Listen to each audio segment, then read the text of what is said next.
Friends नमस्कार मु विकास आपण मानक स्वागत करुच्ची आज आउ एक नुआ भिडियो रे। तो फ्रेंड्स सुभद्रा योजना को नहीं आसी जाइए बहुत बड़ खुशी खबर बा बहुत बड़ अपडेट टी रही आपण मानक पई। तो जो माने सुभद्रा योजनार आवेदन को नहीं अपेक्षा करथिले बा जो मानकर 21 वर्ष होइतिला एवं चाहि बसथिले जे सुभद्रा योजना केबे आवेदन करिवे।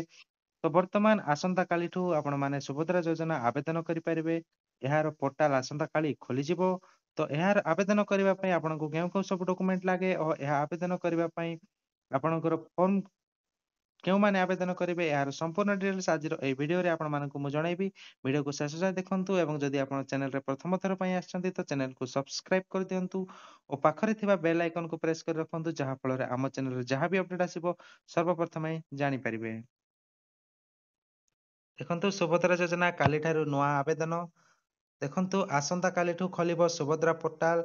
नवेम्बर 1 2025 ठारू सुभद्रा योजना नुआ आवेदन आसंता कालीठू सुभद्रा योजना नुआ आवेदन स्टार्ट हेजिबो। सुभद्रार नुआ हिताधिकारी आवेदन करिपारिबे। जहांकर 21 वर्षरू अधिक होइथिबो बा 21 वर्ष होइथिबो सेमाने ही आवेदन करिपारिबे। एवं देखंतु एप्रिल 1 2025 सुधा आपण मानकर 21 वर्ष होइथिले ही ए योजना रे आपण माने योग्य हेबे। एवं जो माने यह आवेदन कला परे आपण मानकर प्रथम किस्ती मार्च 8 रे सुभद्रा किस्ती मिलिबो। एनै उपमुख्यमंत्री प्रभाती पड़िया देले सूचना। देखंतु ए सुभद्रा योजना आवेदन करबा पई आपण माननकु आपणकर निकटस्थ सीएस सेंटर बा आपण मानकर आम सेवा केंद्र को जाई यह आवेदन करि परिबे। ए योजना आवेदन करबा पई आपण माननकु सुभद्रा फॉर्म टी लागिबो एवं ता सहित आपण मानकर आधार कार्ड, आपण मानकर बैंक पासबुक एवं आपण मानकर मोबाइल नंबर फଳରେ ଆପଣମାନେ ଏହି ସୁଭଦ୍ରା ଯୋଜନା ଆବେଦନ କରିପାରିବେ। ତ ଆସନ୍ତା କାଲି ତ ସୁଭଦ୍ରା ପୋର୍ଟାଲ ଟି ଖୋଲି ଯାଉଛି। ତ ଯେଉଁମାନଙ୍କର 21 ବର୍ଷ ହେଇଯାଇଛି ତ ଆପଣମାନେ ଶୀଘ୍ର ଶୀଘ୍ର ଯାଇ ଆପଣମାନେ ସୁଭଦ୍ରା ଯୋଜନା ଆବେଦନ କରାଇ ନିଅନ୍ତୁ।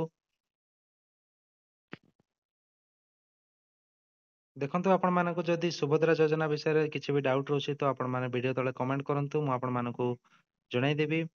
ଏବଂ ଯଦି ଆପଣମାନେ ସୁଭଦ୍ରା ଯୋଜନାର ସେ ଫର୍ମଟି ଚାହୁଁଛନ୍ତି ତ ଆପଣମାନେ କମେଣ୍ଟ କରନ୍ତୁ ମୁଁ ଆପଣମାନଙ୍କୁ ସେ ଫର୍ମଟି ବି ପ୍ରୋଭାଇଡ କରିଦେବି। ତ ଭିଡିଓଟି ଏତିକିରେ ଶେଷ କରୁଛୁ। ଭିଡିଓଟି ଯଦି ଭଲ ଲାଗିଥିବ ଆପଣମାନେ ଲାଇକ୍ କରନ୍ତୁ ଏବଂ ଯଦି ଚ୍ୟାନେଲରେ ନୂଆ ଆସିଛନ୍ତି ତ ଚ୍ୟାନେଲକୁ ସବସ୍କ୍ରାଇବ କରିଦିଅନ୍ତୁ।